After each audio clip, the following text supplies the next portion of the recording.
You know, most people don't realize this, but principles of Buddhism are actually principles of really great psychology. One of the things that surprised me as I have been on my journey of becoming and being a therapist for many years now is how much Buddhism has impacted our mental health practices today in counseling sessions across the world, all the world over. Now, today we're going to be talking specifically around mindfulness at meals that are practiced by Buddhists and how this can really help us to reset our relationship with the world around us, with ourselves every time we sit down to eat. Hi, I'm Shara Ogilvie. I'm a mental health counselor, just trying to share what comes up for me as I work with clients and with myself to become a better person, hoping that something I say is going to impact you. And if you like what I share with you in this video, I invite you to share it with somebody else that might benefit from it as well, essentially paying the goodness forward. All right, let's get back to the topic at hand. Using mindfulness at meals through the Buddhist practice of deep awareness and gratitude can help restructure our relationship and hit the reset button on how we view ourselves, the world around us, and other people. I had the opportunity to be in a Buddhist temple a couple of weeks ago and spent my lunch hour in the cafeteria having a vegetarian meal. And there, while I was in the cafeteria, there was a little handout that shared exactly what we should be focusing on as we ate our meal. And as I read through this, I tried very hard to take this into my experience in my mealtime. And since then, I've been trying to do this regularly. Now, follow along as I share with you what is taught at this Buddhist temple. It was told me that at meals, by observing these following guidelines, and I will read them to you, there are 3 of them, you can purify the 3 karmas of body, speech, and mind and experiencing lasting peace and freedom.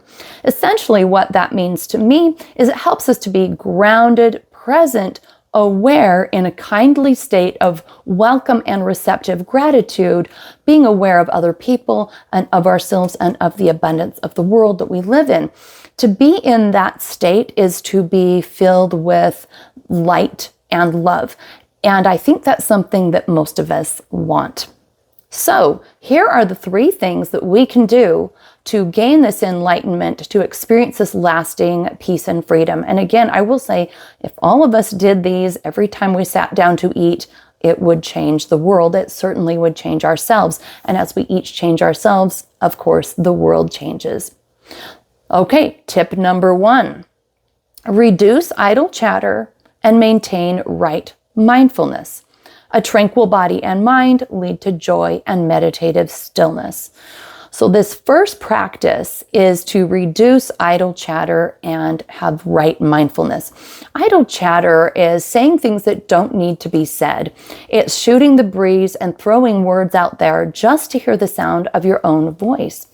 So it's really asking us to pause and check in. Is what we're saying helpful? Is it necessary?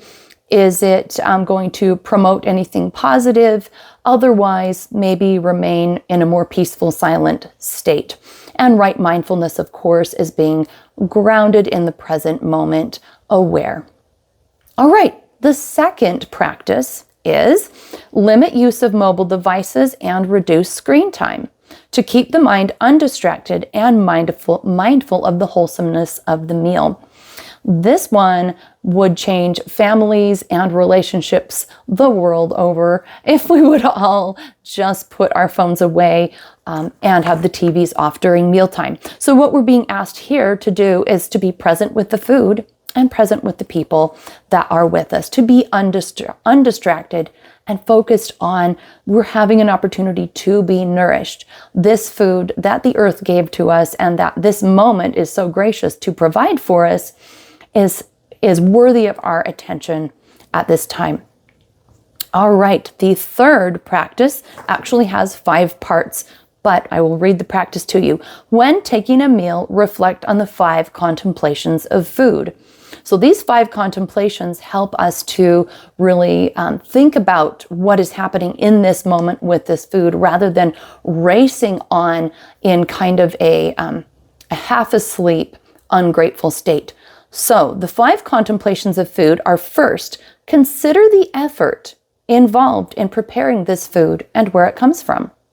So really think about all the effort, the person who cooked it. Maybe it was you, but there's someone who picked it and packaged it and washed it and transported it and grew it. That's a lot of effort, so that you can have this moment with your spaghetti or whatever it is that you're eating. So to just take a moment and kind of gratefully reflect on that. The second contemplation of food is to reflect on whether one's own conduct is worthy of this offering. Are you worthy to take this food in that has taken so much sacrifice through a chain of individuals over time, so that you can have this moment of nourishment? Are you worthy? And of course, this is not a yes or no answer. It's just a humility practice. The third practice is to guard against faults of the mind, especially greed. So the faults of the mind are all of those things that focus only on satisfying yourself and shut out compassion for those around you. There are many faults of the mind, but particularly greed. Being in a state of mind where you're always wanting to get the best one or more of it or the first or whatever is a practice and a habit that will poison all of your other interactions. And so to really notice while you're eating, are you able to be at ease and let someone else have that first helping, let someone else have the larger amount, or are you trying to calculate to get the best, the biggest, and the most? And to really take this moment to practice being gracious, grateful, patient, and generous. All right, the fourth practice is to regard this food as medicine. It is taken to sustain and nourish the body. So taking this pause to note that food is to sustain your life. It's to energize your body. It's not simply to satisfy your taste buds or distract you from your mental pain or anything like that. It is to simply nourish and help your body. That is the intention. And the fifth contemplation of food is to receive this food to support the path of spiritual cultivation. And this fifth contemplation of food is reminding us that we are more than just a body wolfing down the pizza. We are on a path of spiritual awakening, and this food is simply a stepping stone to help us have the strength, energy, and health to get to that next set of moments in our journey. All right. I hope you have enjoyed these Buddhist mindfulness practices. I'm going to type out these practices and put them in the description so you can copy and paste it and print it out and have it at your table for your family, or keep it with you if you would like, copy paste it into a phone note. This is something that I think would help all of us as we pause and really honor the food and this moment of nourishment that we have. Now, while I was in this Buddhist temple, just as a PS, there was a slideshow playing of some wonderful quotes that touched my heart, because I have a soft spot in my heart for all Buddhist quotes that help us to be mindful and present, grounded, and filled with compassion. And I copied down most of them, and I made my own slideshow complete with my own photography from this day at the Buddhist temple. And I will link that in the description.